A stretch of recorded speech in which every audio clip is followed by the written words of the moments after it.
Hello friends, you all are welcome on my YouTube channel my online classroom. और देखिए आज इस video में मैं आपको समझाने वाली हूँ क्लास 7 का हिस्ट्री का चैप्टर 10 है ये, the flowering of regional cultures. ठीक है, तो देखिए फ्लावरिंग ऑफ रीजनल कल्चर्स की बात हो रही है यहाँ पे। तो किस तरह से जो कल्चर है वो फ्लोरिश हुआ, ठीक है, किस तरह से वो फला फूला। और ये रीजनल कल्चर्स की बात है, यानी कि रीजन वाइज। ठीक है, हर एक क्षेत्र का अपना अपना कल्चर बिल्कुल इंडिया में होता है। और वो कहाँ से मिडिवल पीरियड में हम देखेंगे इंट्रोडक्शन में कि मिडिवल पीरियड की बात हो रही है, तो किस तरह से वहाँ पे कल्चरली बहुत ही रिच थे। और डिफरेंट डिफरेंट कल्चर्स जो हैं, म्यूज़िक हुआ, पेंटिंग हुआ, आर्ट हुआ, लैंग्वेज हुई, लिटरेचर हुई, डांस हुई, डांस है। तो ये किस तरह से उस टाइम काफ़ी ज़्यादा जो है आप कह सकते हो कि उन एरियाज़ की जो पहचान है वो इन सब चीज़ों की वजह से भी वो एरियाज़ जो हैं, वो क्षेत्र जो है वो जाने जाने लगे आगे चल के। तो देखिए बिल्कुल इंट्रोडक्शन में ये सारी चीज़ों को लिखा गया है। रूलर्स जो थे बिग और स्मॉल किंगडम्स के भी, उन्होंने भी काफ़ी हद तक प्रमोट किया कल्चरल एक्टिविटीज़ को। और अब हम आते हैं लैंग्वेज और लिटरेचर पे। तो देखिए एक स्ट्राइकिंग फीचर था मिडिवल पीरियड का, वो क्या था, वो था images of languages belonging to various regions. यहाँ हर क्षेत्र की अपनी अपनी भाषाएं थी। तो किस तरह से वो भाषाएं जो हैं वो एकदम सामने आई, उभर के आई। कोर्स ऑफ टाइम में देखा गया कि जो मैनी लिटरेरी वर्क्स थे, ठीक है, जो लिखित काम थे वो काफ़ी ज़्यादा कंपोज किए गए और इन लैंग्वेजेस में, यानी बहुत डिफरेंट डिफरेंट भाषाओं में उन्होंने अपना लिटरेरी वर्क किया। लिखी हुई चीज़ें वहाँ पे आई। अर्ली मिडिवल पीरियड जो था 8 से 13 सेंचुरी तक, उसमें देख लेते हैं तो नॉर्थ इंडिया में किस तरह की लैंग्वेजेस और लिटरेचर के वर्क आए। तो यहाँ पे लैंग्वेजेस जैसे बंगाली है, मराठी है, तो ये काफ़ी हद तक जो है ईस्ट और वेस्ट ऑफ इंडिया में रिस्पेक्टिवली आप कह सकते हो कि बहुत ज़्यादा हद तक यहाँ पे इस्तेमाल होती थी। और बहुत सारे जो कॉमन पीपल थे वो इन भाषाओं का इस्तेमाल करते थे। भक्ति सेंट्स आपको याद होंगे, चैतन्य महाप्रभु और तुकाराम, उन्होंने भी अपनी शिक्षाओं पृष्ठ मतलब शिक्षाओं की जो शिक्षा दी, जो भी शिक्षण दिया, जो भी मैसेजेस दिए, वो इन्हीं भाषाओं में लोगों को, लोकल पीपल को दिया। क्योंकि देखिए इन भाषाओं को जो है ना इजीली लोग समझते थे। आप इंग्लिश की बात ले लीजिए, हिंदी की बात ले लीजिए, तो इंडिया में बहुत सारे लोग आज भी हैं जो वो इन भाषाओं को नहीं समझते। बट जो लोकल एरिया की भाषा होती है, जैसे मराठी है, बंगाली है, भोजपुरी हुई, तो ये देखिए वहाँ के लोकल लोग अच्छे से समझते हैं, वो बोलते हैं, उन्हें पढ़ना आता है, उसी लैंग्वेज को वो अच्छे से जानते हैं। तो भक्ति सेंस ने भी, क्योंकि वो अगर उन्हीं की भाषा में ये सारी चीज़ों को समझाते थे तो लोग बहुत अच्छे से समझ भी जाते थे। मैनी लिटरेरी वर्क जो भी था वो उस टाइम कंपोज भी हुआ इन्हीं सारी भाषाओं में। और जैसे कि सोमदेव ने कथा सरिता सागर जो था उसको लिखा। और ये क्या था, देखिए यहाँ से आपसे क्वेश्चन बन सकते हैं, तो मैं एज द फॉलोइंग करके भी क्वेश्चन यहाँ से आ सकता है। तो आप याद रखिएगा राइटर का नाम, बुक का नाम, और साथ ही उन्होंने जो चीज़ लिखी है, ठीक है, वो किस बारे में लिखी है। जैसे सरिता सागर में उन्होंने कलेक्शन किया स्टोरीज और लेजेंड्स का, ठीक है। इसके साथ ही देखिए जो कलहन की जो राजतरंगिणी है वो भी एक इम्पॉर्टेंट था, किताब जो थी वो लिखी गई, ठीक है। इसके बाद जयदेव ने कंपोज किया गीता गोविंद, और ये पोम थी किसके ऊपर, कृष्णा एंड राधा के ऊपर। बायोग्राफीज आई किंग्स की जो यहाँ पे लिखी गई, ऐसे एक थे बिलहंस के विक्रमादेव की चरित्र, ये एक बायोग्राफी थी चालुक्यन किंग की, किसकी थी ये, विक्रमादित्य की। इसके बाद देखिए आता है साउथ इंडिया का। तो साउथ इंडिया में भी काफ़ी लिटरेरी वर्क उस टाइम हुआ। तमिल, तेलुगु और कन्नड़ जो थी, ठीक है, वो प्रॉस्पर हुआ अंडर चोल रूल में। तो चोल राजाओं के रूल में यहाँ पे तमिल, तेलुगु, कन्नड़ जैसी भाषाएं जो थी वो काफ़ी हद तक आप कह सकते हो फली फूली, यहाँ पे बहुत ज़्यादा उनका इस्तेमाल हुआ, उपयोग हुआ। और एडमिनिस्ट्रेटिव रिकॉर्ड्स जो थे जो लिखे गए इन्हीं भाषाओं में लिखे गए।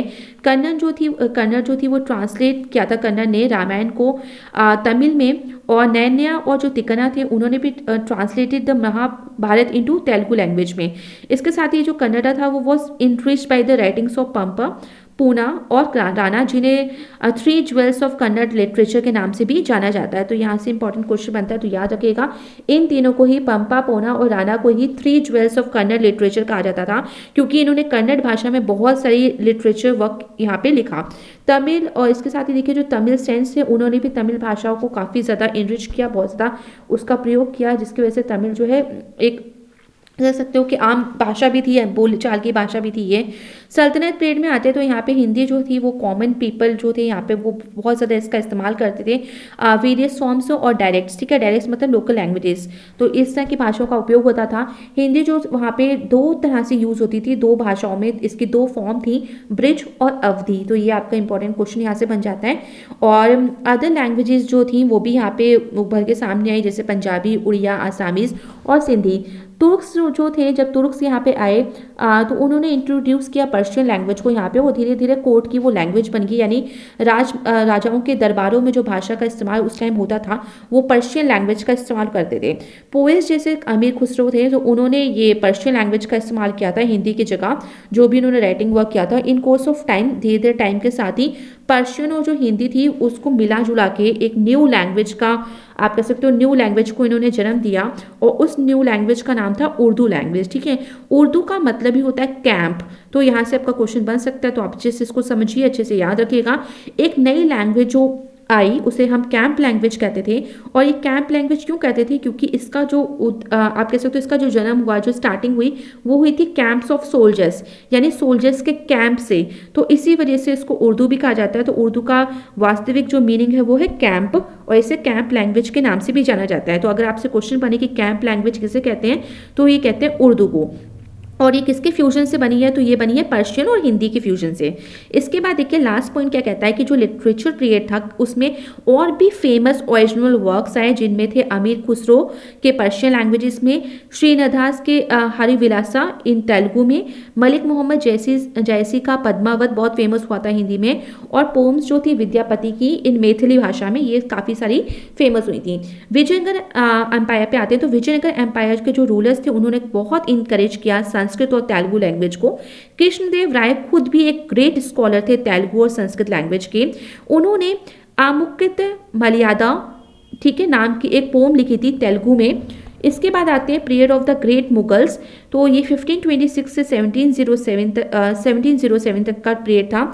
अकबर काफ़ी इंकरेज किया था उसने पर्शियन लिटरेचर को, उसने रामायण और महाभारत को ट्रांसलेट भी करवाया था पर्शियन लैंग्वेज में। बुक्स जो थी अरेबिक, टर्किश, वो भी सब वर ऑल्सो ट्रांसलेटेड, वो भी साइड की सारी जो थी वो ट्रांसलेट कराई गई पर्शियन लैंग्वेज में। मैंने ओरिजिनल जो वर्क्स थे पर्शियन के उन्हें भी लिखा गया।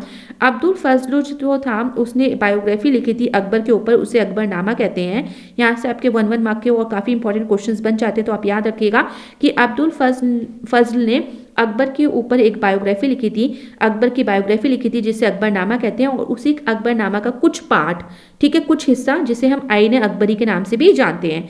जहांगीर की याद में तुज़्गे जहांगीरी लिखी गई। अब्दुल हामिद लाहौरी ने पातशाह नामा लिखा। दारा शिकोह ने ट्रांसलेट किया भगवत गीता को और उपनिषद को पर्शियन लैंग्वेज में। तुलसीदास ने रामचरितमानस लिखी। कलेक्शन था जो सूरदास पोएट्री का, उसे सूर सागर के नाम से भी जाना जाता है, यानी जो भी सूरदास जी ने जो भी पोइट्री, जो भी पोएम्स लिखी थी, जो भी कविताओं का संग्रह किया था, उसे सूर सागर नाम से जाना जाता है। प्रेम वाटिका ऑफ रस खान, ठीक है, और सत्सई ऑफ बिहारी, यानी रस खान ने जो प्रेम वाटिका लिखी थी, यहाँ राइटर के नाम है ये, और जो सत्सई जो बिहारी ने लिखी थी, ठीक है, पॉपुलर कवि हैं, तो इन्होंने इनकी राइटिंग्स भी जो इन्होंने कंपोज की थी हिंदी में वो बहुत फेमस हुई। पेंटिंग्स पे आ जाते हैं, तो पेंटिंग देखिए एक बहुत ही इंपॉर्टेंट आर्ट फॉर्म रहा मिडेवल पीरियड का। पैलेसेस और जो टेम्पल्स थे उनको बहुत डेकोरेटेड किया था विथ मोराल्स, यानी जो दीवारें थी ना वॉल बहुत डेकोरेशन की थी, कैविंग्स वहाँ पे की गई थी। इसके बाद आते हैं सल्तनत पीरियड की आर्ट पे, तो आर्ट ऑफ पेंटिंग जो यहाँ फेमस हुई वो थी मिनिएचर आर्ट ऑफ पेंटिंग, ठीक है, बहुत छोटी छोटी कलाकृतियाँ करना। किंग्स और जो नोबल्स थे उन्होंने आर्टिस्ट को एम्प्लॉय भी किया था, यानी वो उनके जो एम्प्लॉयज जो आर्टिस्ट को वो रखते थे तो उनसे वो अपने मनपसंद डेकोरेशन और बुक्स में जो भी डिज़ाइन और कलाकृतियाँ हैं वो बनवाते थे, और उसके बदले में उन्हें पैसे भी देते थे, मतलब एक रोज़ाना उनको रोज़गार दिया जाता था, एक परमानेंट रोज़गार उन्हें दिया गया था। मुगल पीरियड में देखिए तो पेंटिंग स्टाइल जो था वो बहुत डेवलप हुआ, और सिंथेसिस ऑफ इंडियन और पर्शियन ट्रेडिशंस, और इसके साथ ही उसमें किस तरह का ट्रेडिशन आपको देखने को मिलेगा, ठीक है, तो उसमें आपको इंडियन ट्रेडिशन भी देखने को मिलेगा, साथ ही पर्शियन ट्रेडिशन भी आपको देखने को मिलेगा इनकी पेंटिंग ऑफ स्टाइल में मुगल पीरियड की। और ट्रेडिशन जो था मिनिएचर पेंटिंग का वो भी बहुत हाई लेवल पे पहुंच चुका था अकबर, जहांगीर और शाहजहां के टाइम पे। ये जो पेंटिंग्स थी जनरली वो पेपर पे भी बनाई जाती थी, but sometimes also on cloth, यानी कपड़े पे भी बनाई जाती थी।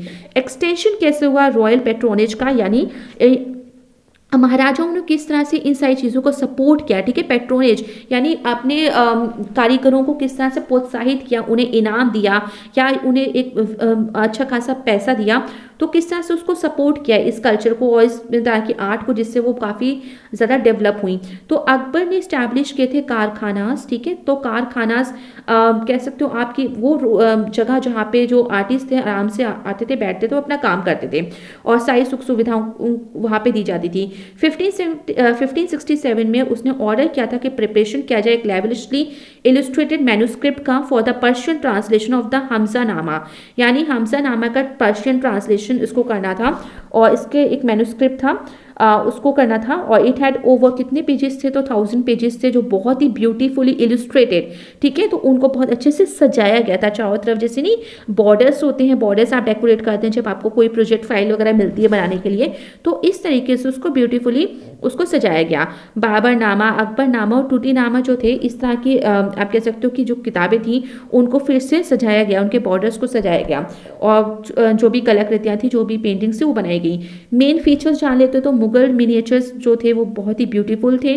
पेंटर्स यहाँ पे जो रंगों का इस्तेमाल करते थे वो पीकॉक ब्लू और रेड कलर यूज़ करते थे। पॉपुलर थीम्स जो थी, ठीक है, अब जब पेंटिंग बन रही है तो किसी ना किसी थीम्स पे बनती थी, तो क्या वो थीम्स होते थे, सीन्स होते थे, जैसे कि कोर्ट दरबार में क्या राजा महाराजा किस तरह से फैसले सुन रहे हैं, ले रहे हैं, है ना, तो उस चीज़ को पूरा प्रदर्शित किया जाता था। किस तरह से कोई आता था अपने न्याय मांगने, तो उसको पूरा प्रदर्शित किया जाता था। बैटल्स, ठीक है, जो भी वॉर होते थे, रॉयल हंट जो शिकार पे जाते थे राजा महाराजा, नेचर के सीन हो गए, एनिमल्स हो गए, बर्ड्स हो गए, फ्लावर्स हो गए, है ना, एवरीडे लाइफ हो गई, किस तरह से वो बैठते हैं रोज़ाना, जो लोग हैं किस तरह की उनकी रोज़मर्रा की ज़िंदगी है। मैथोलॉजिकल थीम्स हो गई, episodes from Hindu epics and Persian classics, तो ये सारी थीम्स पे पेंटिंग्स बनाई जाती थी। विड्रॉल ऑफ रॉयल पेट्रोनेज, ऐसा कब समय आया कि जब ये जो सपोर्ट मिलता था राजाओं महाराजाओं के द्वारा आर्टिस्ट को, वो बंद कर दिया गया। तो ये टाइम था औरंगजेब का। तो याद रखिएगा कि औरंगजेब के टाइम पे, मुगल पीरियड में औरंगजेब का टाइम वैसा, ये एक टाइम था स्टेट ऑफ पीरियड कह सकते हो, जिसमें ये जो आर्ट वो कल्चर जो था वो एकदम खत्म होने लगा था। ही कंसीडर पेंटिंग उन अन इस्लामिक, ठीक है, तो वो पेंटिंग और इन सारी चीज़ों को अन इस्लामिक मानता था, यानी इस्लाम के खिलाफ मानता था, और उसने डिसमिस कर दिया था जो कोर्ट में जो पेंटर्स होते थे, जो हाँ एक परमानेंट जॉब पे रहते थे, उनको निकाल दिया था, उन्हें हटा दिया था।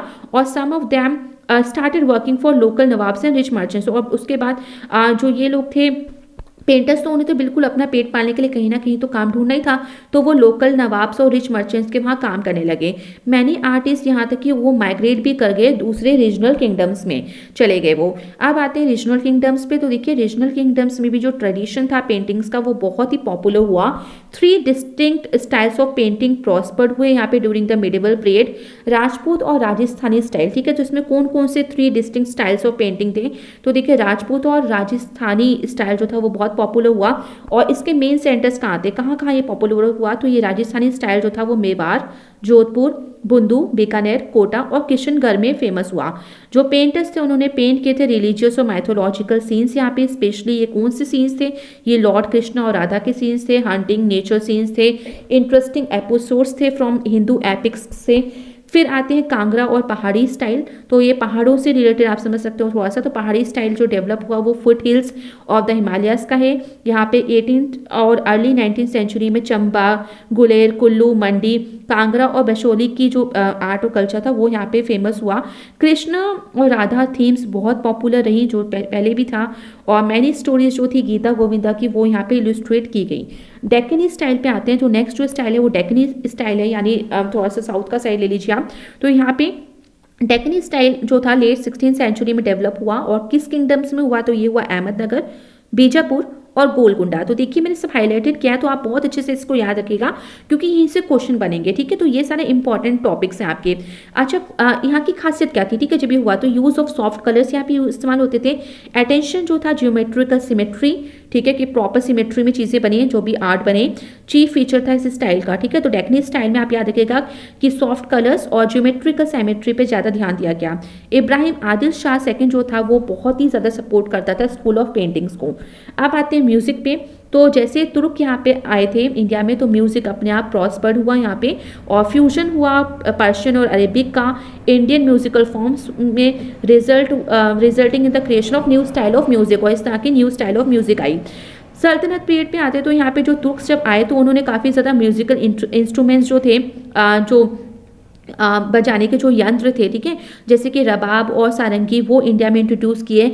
आमिर खुसरो एक बहुत ही फेमस पोएट और म्यूजिशियन था, उसने पॉपुलराइज किया था म्यूजिक, जिसे कवालीज भी कहते हैं। ये याद रखिएगा कि कवाली जो थी वो किसने यहाँ पे पॉपुलराइज की, किसकी वजह से यहाँ पे इतने पॉपुलर हुई कवाली, तो ये अमीर खुसरो था।